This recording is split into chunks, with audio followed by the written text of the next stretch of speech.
I'm Benta Ryan, and today I'm speaking with Kyra Moss from Home Nursing Group about creating an outstanding learning culture in aged care.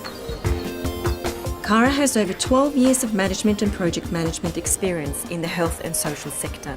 She is dedicated to supporting the growth of sustainable care services in regional areas and has a passion for developing systems to support staff engagement and training.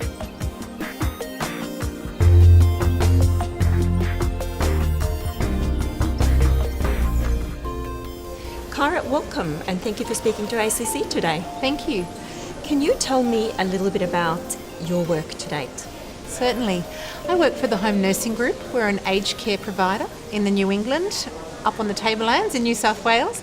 I've been their Chief People and Culture Officer now, and I've been with them for 2.5 years.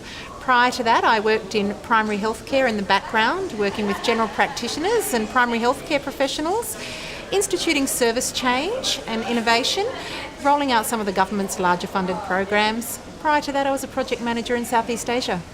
What were the goals and aspirations when you first started with the Home Nursing Group? The Home Nursing Group has undergone some exponential change and growth in the last 4 years, alongside the changes in aged care.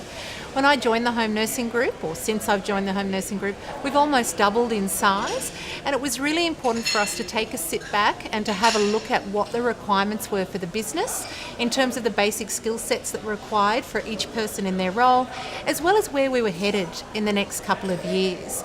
And so one of the things we wanted to do was set up some baseline training for all staff in the organisation, and the ACC was the perfect platform for doing that.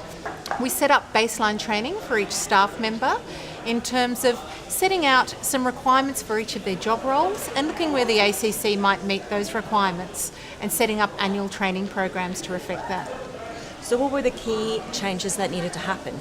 And first of all staff needed to have their skills requirements and their job roles eked out so that we could actually feed that into the back of the training program.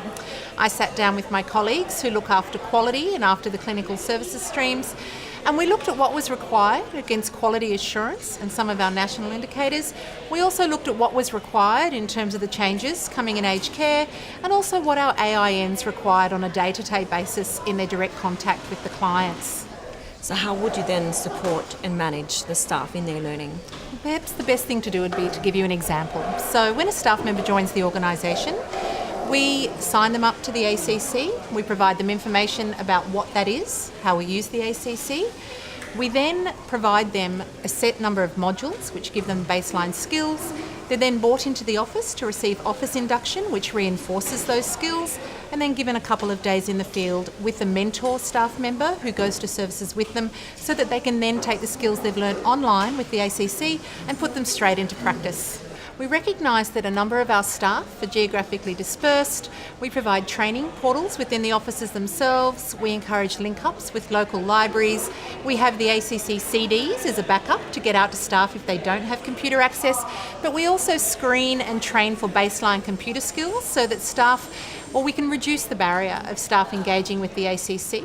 Sometimes we will have the manager sit with the staff member and log them on for the first time, show them how the system works, make them comfortable with the system, and we then use it at induction and recruitment. So we put all of our staff through baseline training in order to meet the requirements of their work.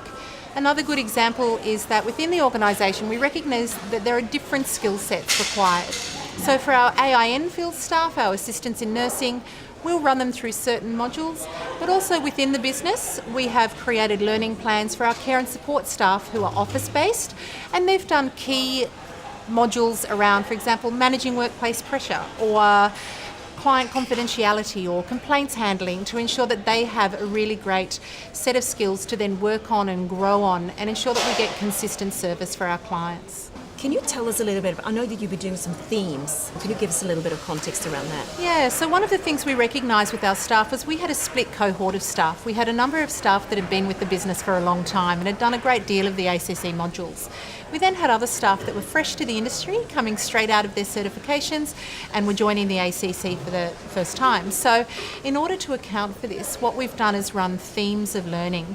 We've set up the annual training plan. we then roll out organisational communications that back up that training plan. So a good example would be during Dementia Awareness Month, we will roll out the ACC modules on dementia. Through our newsletter, we provide additional links and resources for staff. We roll out training face-to-face through our registered nurses at staff meetings. And then for key staff who either show a particular aptitude for work with dementia clients or who show a real interest, flag it with their manager that they have an interest in that area, we'll support staff to go and do additional face-to-face training with health or other organisations and then bring those skills back to their team in the area that they're at and present at staff meetings or on-share that information to other staff on a one-on-one basis with our clients. Tell me a little bit about how you would measure and record learning. We use the ACC platform. So we have around 130 staff. We use the platform itself to generate reports. We use performance management through our line management teams. They work with their staff one-on-one so that staff very clearly understand that we value the ACC training in the organisation and that it is a requirement of their role. Some of the feedback that was provided to us by staff was that we were originally rolling out 2 modules a month. Staff felt that was a little bit too much and they felt it was a little bit, they were having trouble engaging with the material at a high level. We wheeled it back to once a month and then we introduced alternate learning to go with that, and that's been well received. That's fantastic. That's good. Yeah, so you're engaging the staff in conversations. There's always places we'd like to go. We'd all like to have 100% engagement. You won't always get that.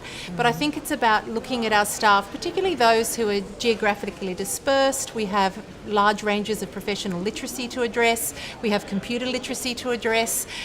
These are fantastic assistants in nursing, fantastic staff. Sometimes it's about seeing what they require in addition to the learning and just helping them get there.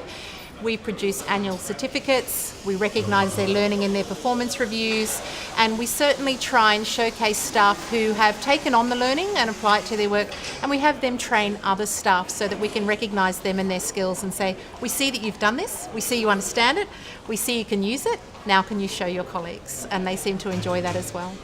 So how critical would you say that the support from the executive team was to the success of your program? Look, with any kind of change management, people need to understand the value proposition, and I think this starts with the executive team. The executive team has understood very clearly that for us to be a successful business and for us to provide the highest quality and safest care possible, that change needs to start at the top. And I think the best way to describe is that we've been working on turning our organisation upside down. Not seeing the CEO as the top, but seeing the AINs or the assistants in nursing as the top of that pyramid.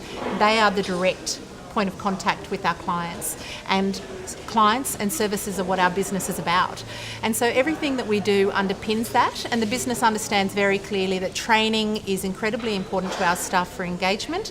We also believe that the aged care industry obviously is growing, but we are very keen to see a professionalisation of the aged care industry. And we're very keen to support our staff to engage with us in a way that they see themselves as health professionals and they feel that they're a valued member of the health professional team that care for our clients, because they certainly are.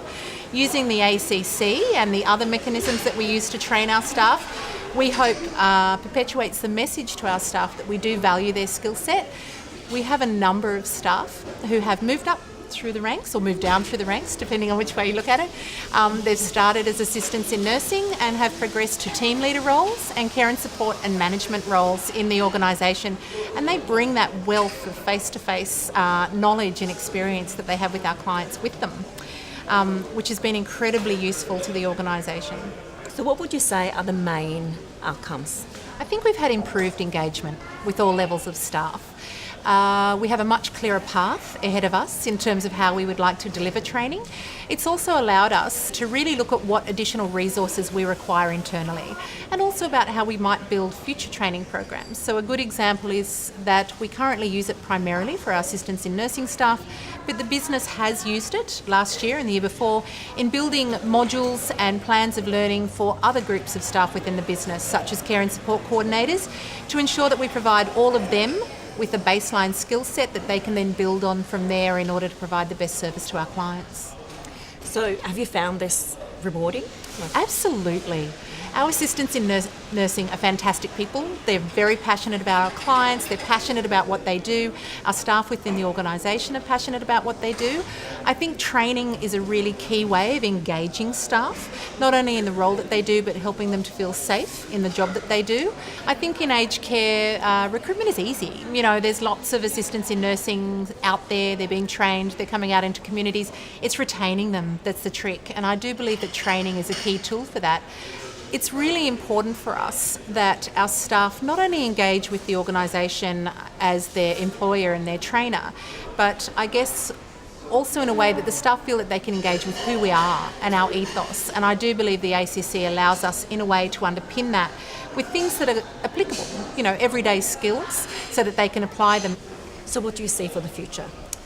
Well, for the future, we expect to probably double in size again. That's the first thing with the changes to aged care. Obviously, I would like to improve engagement rates. Everybody would. Everybody would love to have a 100% scorecard, to have all of their staff doing their training all the time.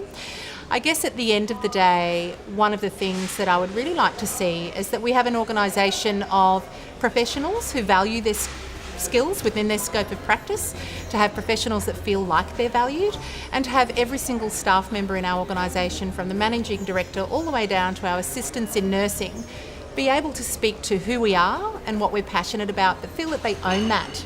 That's great. Well, Kyra, I just want to thank you so much for coming and speaking to us today. It's been really good to talk to you. Thank you so much. It's a pleasure. Thank you for having me.